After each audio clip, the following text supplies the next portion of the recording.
Alright guys, so here's a nice and easy little video today, and I just want to just show you guys that you don't need to stress about tuning your kick drum properly to the right key of your track. I think it's one of those things like as I just had a student and we had a really good session, and he inspired this video because we were talking about this. And just like there's a lot of myths on YouTube or on the internet about what you have to do in drum and bass production, it's one of those things like the myth that you have to compress your drums, which you don't. It's a similar kind of myth that you have to tune your kick drum properly. And although, like, if your kick drum is completely tuned, like dialed in perfectly to the key of your track, that's like a good thing. You know, I'm not saying that's a bad thing, but I'm also saying that you don't like necessarily have to use the kick that's in the direct key of your track. And even if it's like out of key, like if in the context of the song, if it actually works, then like it's fine to use it, you know? So I don't personally pitch my kicks around. When I pick samples, that's often the way that I work, is I'll pick kick samples, and I'll tell you the reason why as well. But let's take a listen here in this beat. I've got like different kicks here, so the blue, the red, and the brown and the green, they're all like different kick samples, you know?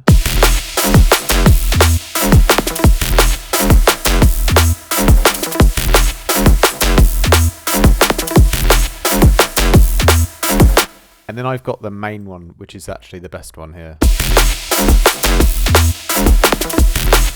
And that one, if you notice, it sounds much like, it gives the low end like a much fuller, thicker sound.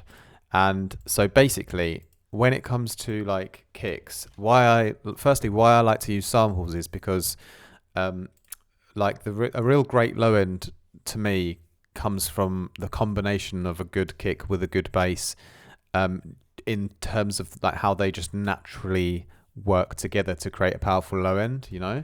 So if I have a bunch of different kick samples, like I can try them out with my bass and see which one naturally just works well.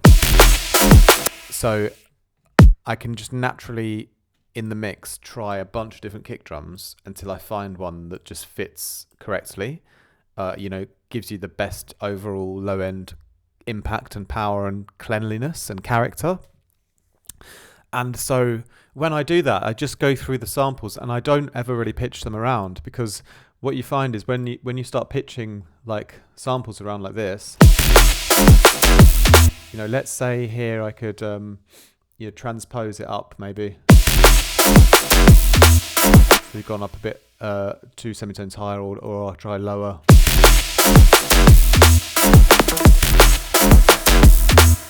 Lower definitely degrades the sample a fair bit, you know. Going up is okay.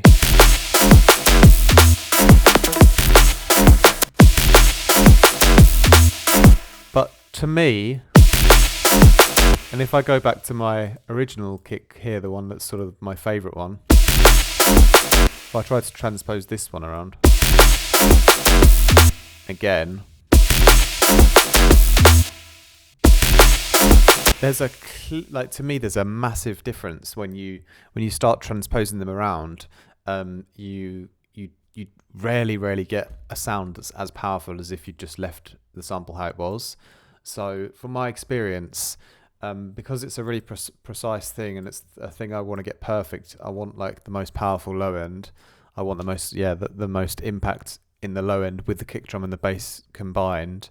Just from my experience, my years of producing, what I've noticed is that whenever I try to pitch a kick around, it kind of always gets worse, whether I'm going up or down. It kind of just gets worse in the mix, whether that's sort of the sample is changing and degrading very slightly and you're losing sound quality. That's how I've always kind of what I've put it down to. But yeah, just from my ears and my experience, it's never really worked well when I've changed the pitch of a kick, like how it was originally created.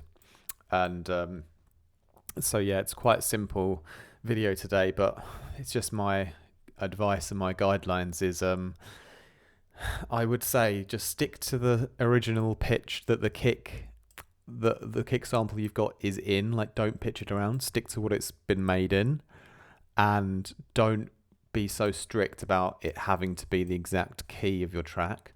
Because again, the thing about a kick drum is, if you look at this one, for example, if I take a look on, like I'll put on a span or something and just check, where the sort of frequencies are. If you see how rounded this is, you go from sort of 40 up to sort of 80 or so, and you look at how many how many notes there are. If you see up here, there's like the key of the kick, you see how many notes there are. And even if you try to detect the top of the kick, like, it's even difficult to know if it's there, if it's G or if it's A or if it's B.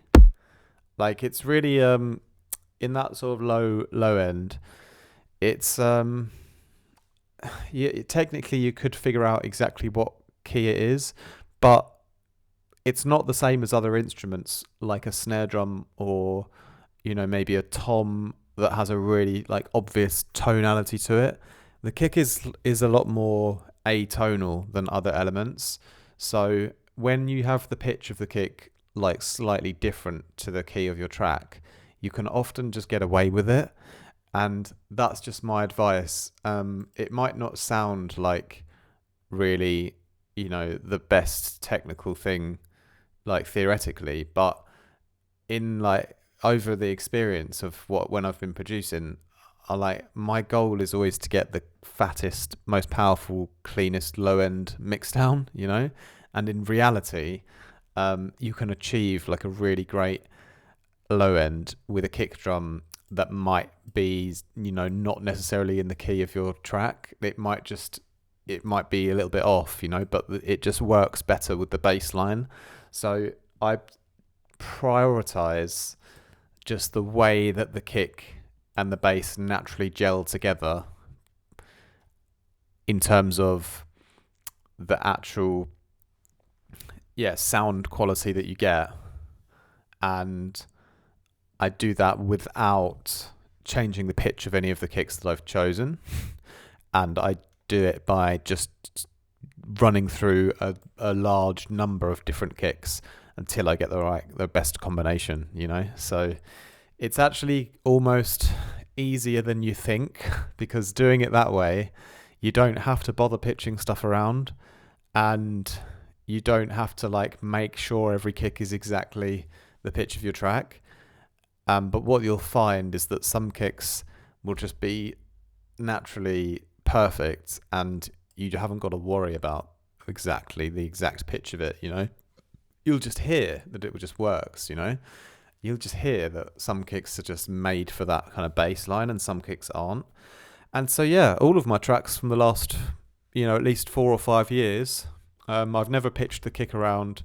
I've occasionally used my own kicks from synths that I've made, but a lot of the times I use kick samples, and I just get really, really selective about which is the best kick sample that I can find and how it matches with the bass, And if you do that, like, rather than building your own kick every time, which is great, but if you like have a large amount of kicks to choose from and you audition like many of them, you're gonna like find probably better results than if you try to make it yourself, because you just got more options, So it's kind of like an options game, and with those options of the kicks, like 99.999% of the time, I will just use them as they are, like won't pitch them around. And if anything, if I'm processing the kick at all, it'll be like a subtle bit of EQing or transient shaping, and that's pretty much it. I'll leave the rest of the kick how it is, So keep the kick clean, keep it how it is, keep it in the pitch that it's already in, and just keep cycling through them until you find the best one, So that's really it. That's really how simple it is. I know it's a bit of an anticlimax, but that's why you don't need to stress about pitching your kick, because in reality, or at least from my experience, in reality, that can often be unhelpful when you sort of change the sample around. It's often you'll often get a more powerful sound when you leave it how it is. All right, so thank you very much for watching. I know that's a bit of an easy video today, but it's just a bit of advice to sort of counteract all of the other advice out there that's telling you should do this, you should do that. At the end of the day, just use your ears, but if you use your ears, just use good quality samples and just find the right one. 9 times out of 10 you can leave it how it is and it's going to be great. So anyway, that's it for me today. More from me very soon. Thanks for watching. Leave a comment and a like and a subscribe and all that, and check out the links down below for my preset packs, my Patreon, my mentorship, and my mastering services. Thank you very much. That's it from me. Bye bye.